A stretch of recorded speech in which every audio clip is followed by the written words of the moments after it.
A gente volta a falar sobre os Estados Unidos, aqui nos estúdios Marcelo Favalli, nosso editor de internacional. Você que acompanhou a convenção democrata nessa semana, mas a grande preocupação em relação à economia americana.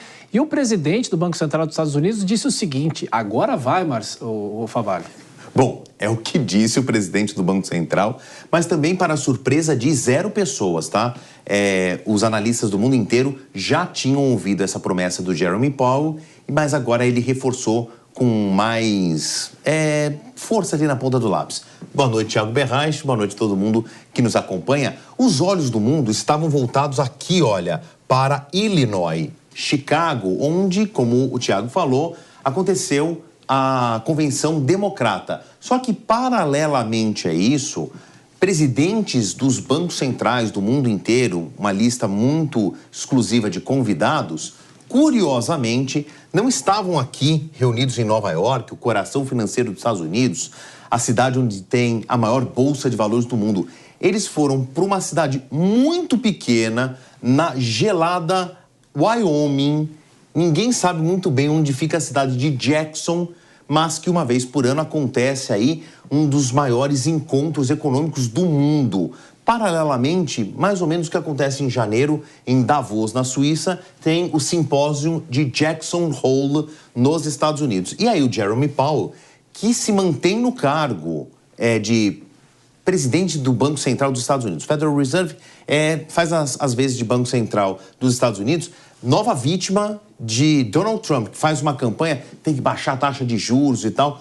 O Donald Trump começa a vociferar contra alguns personagens e o da vez agora, já há algumas semanas, se não alguns meses, é o Jerome Powell. Só para fazer um parênteses rápido, quem colocou o Jerome Powell na cadeira que ele senta de presidente do Fed foi o Donald Trump, que ele não foi retirado, ele foi mantido pelo Joe Biden, tá?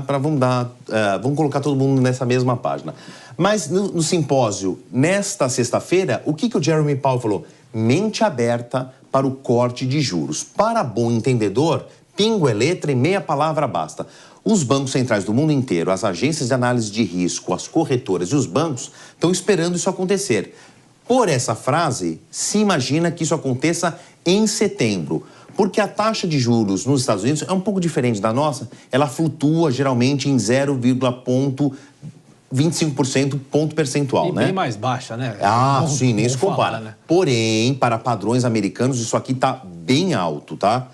E é o seguinte, então, desde julho de 2023 é mantida essa taxa de juros, cujo teto é 5,5 ponto percentual. A expectativa, e atualmente aberta para corte de juros, é que ela deva cair 0,25 ponto percentual, entre 5,0 e 5,25 para o mês que vem. Nós estamos falando da maior economia do mundo, isso gera um efeito cascata, né? Um chain reaction, uma reação em cadeia, e isso pode levar a baixas de taxas de juro no resto do mundo. Aí a grande pergunta é: quem será o presidente dos Estados Unidos no dia 20 de janeiro de 2025, quando é a data da posse? Kamala Harris e Donald Trump, agora oficialmente, mais do que oficialmente, são os dois candidatos que sobraram na pré-campanha e estão diametralmente opostos em um tema.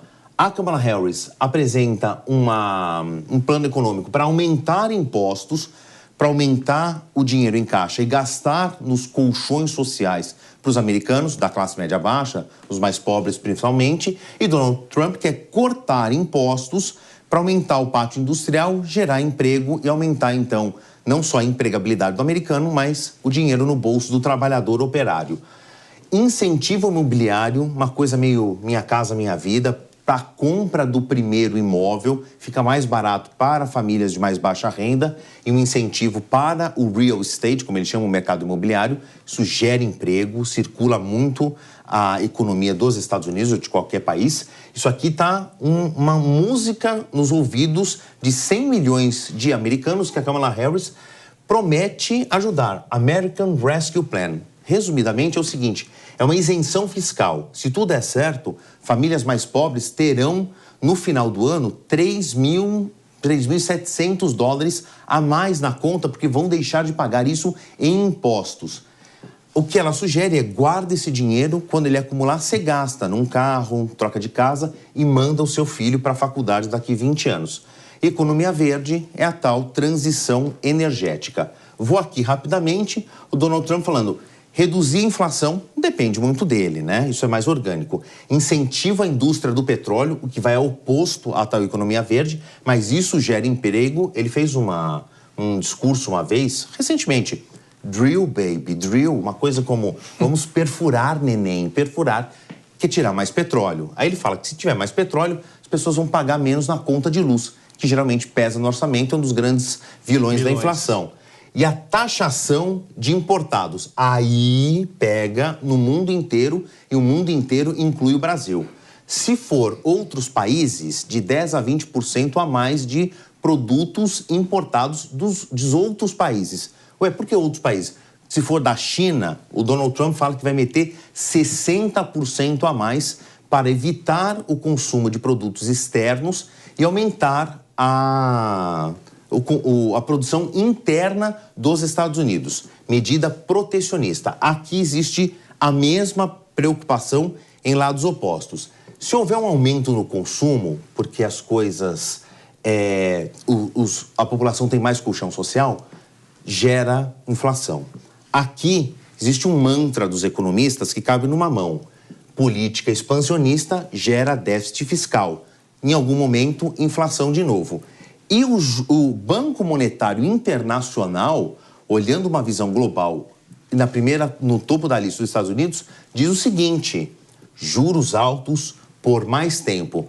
Por mais que o Jerome Powell está dizendo, vamos baixar, aquela coisa de juros zero que a gente viu não faz muito tempo nos Estados Unidos, depois da crise de 2008, numa recuperação, segundo analistas, e aí o Fundo Monetário Internacional e até o próprio Jerome Powell, é o seguinte, acabou, no longer, no more, isso não vai mais acontecer. Vai ter uma queda de juros, mas juros zero, perto de zero nos Estados Unidos, é uma realidade que não existe mais. Vamos esperar se vai baixar e depois, quem ganhar, como é que vai ser daqui para frente. Valeu, Favalli, estaremos no plantãozão aqui nesse fim de semana. É Operários da Notícia, né? Com certeza. Até amanhã, gente.